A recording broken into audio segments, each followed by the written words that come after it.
Start there. That's where we wanted to go specifically, but you can go anywhere you want to go. Has anybody listened to the Daft Punk Random Access Memories from a couple years ago?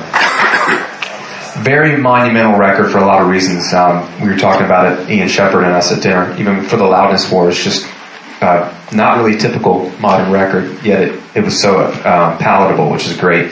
But it's been called, that album has been called, quote, one of the best engineered records in many years, and, quote, arguably the best sounding record in the 21st century.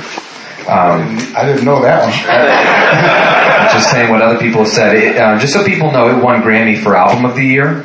It won Grammy for Best Engineered Album of the Year, courtesy of this guy. And then Get Lucky, the single, got Record of the Year the same year. So we're honored and privileged to have you, Mick. You're the man most responsible for the sonics of Random Access Memories, as you both recorded and mixed the record. So we just want to thank you. Put our hands together for Mick for spending time with you here. And I know there's a lot of people that made that record happen, and I know that it was a very collaborative effort and just an excellent example of a masterpiece of people coming together and doing what they do best. But we'll talk about what you did on it, and a little bit about Mick, just so you don't go under the radar. I mean, Mick has been in the business forever. He's mixed multiple #1 hits. I think you have 11 and counting Grammys, which is more than one, which is incredible. There's a whole other one in front of that one.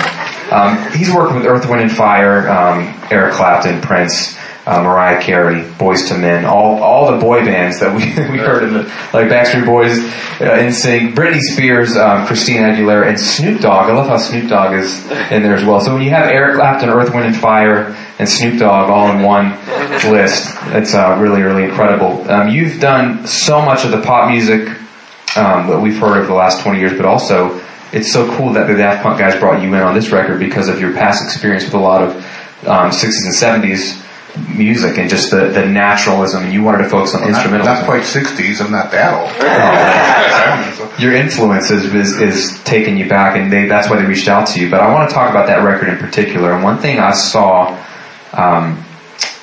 you talk about, and I loved it, and I want to start here, is you've said before that you didn't want this album to sound EQ'd, that you wanted it to sound as natural as possible. Can you explain what you mean by that, and maybe walk through how that vision of wanting to sound natural really played out in the recording phase? Well, we had a meeting with the guys, with Tomas and Gila before the project, and they said that they wanted it to be a modern representation of what 70s and 80s albums, where they played me some disco albums, but they also played me some Fleetwood Mac stuff. A lot of classic records from the late 70s and through the early 80s. And the thing about most of that, it was all very warm. It was, I'm sure it was EQ'd, but it didn't sound it. Very organic sounding. So that's what we were going for in that recording. And what we did is try to use a minimum of EQ to get by. And experiment with different microphones, different mic placements when doing the tracking sessions. And it was recorded digitally, recorded on Pro Tools, but through an analog console and a lot of outboard analog preamps, compressors, EQs.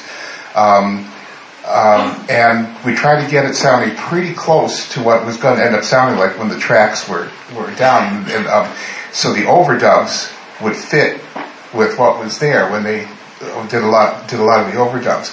That there was always a good example sonically of what was going on.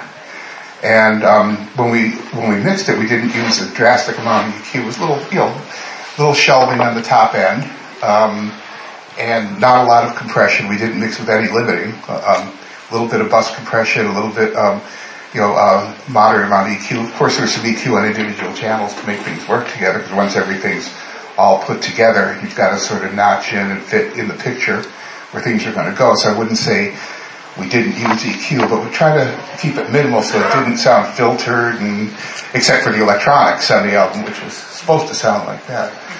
So